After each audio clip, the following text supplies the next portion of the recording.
अमृतसर में स्वर्ण मंदिर के पास ही जलियांवाला बाग एक छोटा सा बगीचा है। वहीं जलियांवाला बाग हत्याकांड भारतीय इतिहास में एक कलंकित घटना है। जब भीड़ शांतिपूर्ण तरीके से इकट्ठी हुई थी तो अंग्रेज ऑफिसर जनरल डायर ने उन पर गोली चलवा दी थी, जिसमें अनेक निर्दोष और निहत्थे लोग मारे गए थे। नमस्कार, जय हिंद, जय भारत। मैं आपके अपने YouTube channel know and go से जुड़ने पर हार्दिक स्वागत करता हूं। आज के इस वीडियो में आप देख रहे हैं जलियांवाला बाग हत्याकांड से संबंधित रोचक जानकारियों के बारे में। जलियांवाला बाग अमृतसर में जाने के लिए कोई शुल्क नहीं लगता है। देखने के लिए आपको शहीदों का कुआं, संग्रहालय, अमर ज्योति और भी चीज़ें देखने को मिल सकती है। अगर आप सड़क मार्ग से जाते हैं तो NH1 पकड़ के अमृतसर आसानी से पहुंच सकते हैं। अगर आप रेल मार्ग से जाना चाहते हैं तो अमृतसर के लिए रेल लाइन से पहुंचकर वहां आसानी से देख सकते हैं ये जगह। अगर हवाई मार्ग से आना चाहते हैं तो अमृतसर जो है वहाँ श्री गुरु रामदास जी अंतर्राष्ट्रीय हवाई अड्डा पहुंचकर, जो वहाँ से 15 किलोमीटर की दूरी पर है, वहाँ आसानी से पहुंच सकते हैं और जगह का भ्रमण कर सकते हैं। 13 अप्रैल 1919 को बैसाखी के दिन रॉलेट एक्ट कानून के विरोध में सभा का आयोजन किया गया था। जलियांवाला बाग, जिसमें कुछ प्रमुख नेता भाषण देने वाले थे, उस दिन शहर में कर्फ्यू लगा हुआ था। चूँकि बैसाखी का दिन होने के कारण शहर के अलावे दूर दूर के लोग परिवार के साथ मेला देखने और शहर घूमने आए हुए थे। भारत का प्रमुख त्योहारों में से एक है बैसाखी, जो नए साल की खुशियां मनाने के लिए विशेषकर पंजाब और हरियाणा के किसानों के लिए, क्योंकि वे इस त्यौहार का बड़ी बेसब्री से पूरे साल इंतज़ार करते हैं। इसलिए पंजाब और आसपास के राज्यों में बैसाखी का त्यौहार बृहत रूप में मनाया जाता है। इन सब कारणों से नॉर्मल से ज़्यादा भीड़ शहर में एकत्रित हो गई थी। स्थानीय लोगों के अलावा जो बाहर से यहाँ मेला, स्वर्ण मंदिर देखने और घूमने आए थे, जब उन्हें पता चला जो जलियांवाला बाग में सभा का होने वाली है, तो कुछ लोग उस सभा को देखने की इच्छा से वहाँ भी पहुँच गए, बिना कर्फ्यू का चिंता किए। जो लोग बाहर से आए थे वह भी, और जो लोकल पब्लिक थी वह भी, सैकड़ों लोग सभा को देखने की इच्छा से वहाँ जमा हो गए। अंग्रेजी हुकूमत के अधिकारियों को 1897 का आंदोलन कहीं यहाँ पर दोहराया न जाए, इसका भी डर होने लगा। भीड़ की संख्या को देखते हुए अंग्रेजी सरकार ने भारत में उभरते राष्ट्रीय आंदोलन को कुचलने के लिए रॉलेट एक्ट कानून लागू किया था। भारत में Rowlatt act sir Sydney Rowlatt की अध्यक्षता में शुरू की गई थी, जो राजद्रोह समिति के सिफारिशों पर लागू किया गया था। एक तरह से यह कानून भारत में राजनीतिक गतिविधियों को रोकने के लिए व्यापक प्रयास किया गया था।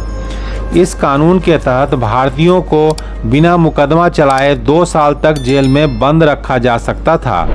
साथ ही यह भी प्रशासनिक अधिकारियों को अधिकार था कि वह किसी भी व्यक्ति को बिना किसी कारण के गिरफ्तार कर सकती है।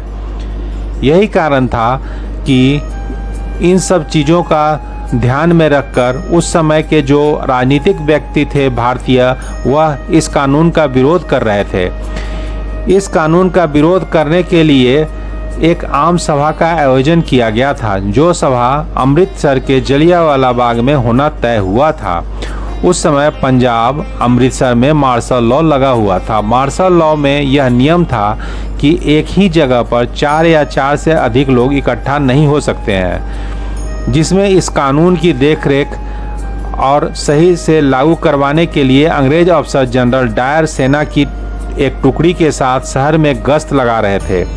इस दौरान जनरल डायर को उस सभा की सूचना मिली और वह अपनी टुकड़ी के साथ सभा स्थल की तरफ गए और वहां पहुंच गए। सभा स्थल में एंट्री और एग्जिट का रास्ता एक ही था। जब जनरल डायर वहां पहुंचा तो उसने गेट को ही ब्लॉक कर दिया।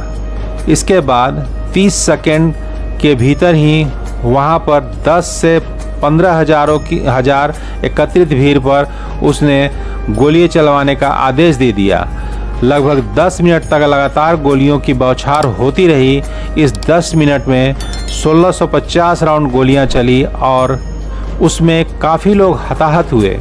सैनिकों द्वारा बाग को घेर कर बिना कोई पूर्व चेतावनी के निहत्थे लोगों पर गोलियां चलानी शुरू कर दी।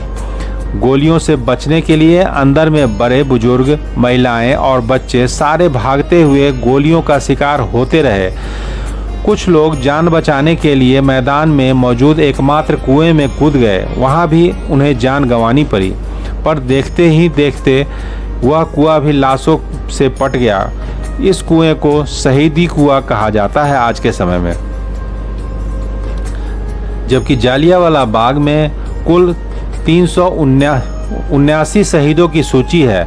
ऐसा कहा जाता है कि उस समय की स्थिति के अनुसार लगभग 1000 से अधिक लोग मारे गए और 4000 से 5000 से अधिक लोग घायल हुए थे। भारतीय स्वतंत्रता संग्राम पर सबसे अधिक यदि किसी एक घटना का प्रभाव डाला था तो वह घटना यह जनंग हत्याकांड ही था। माना जाता है कि यह घटना ही भारत में ब्रिटिश शासन के अंत की शुरुआत बनी।